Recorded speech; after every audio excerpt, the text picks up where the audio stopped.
Barishal city corporation কর্তৃক ভবনের plan অনুমোদনে জটিলতা ও হয়রানির প্রতিবাদে বিক্ষোভ সমাবেশ অনুষ্ঠিত হয়েছে।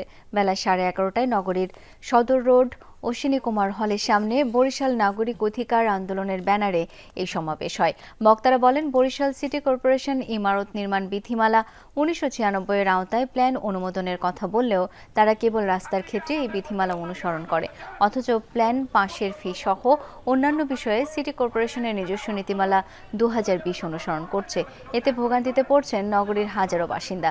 বক্তারা অভিযোগ করেন, গতরাতে বরিশাল নাগরিক অধিকার আন্দোলনের বেশ কয়েকজনকে মারধর করেছে সিটি কর্পোরেশনের কর্মীরা। এর বিচার দাবি করেন তারা।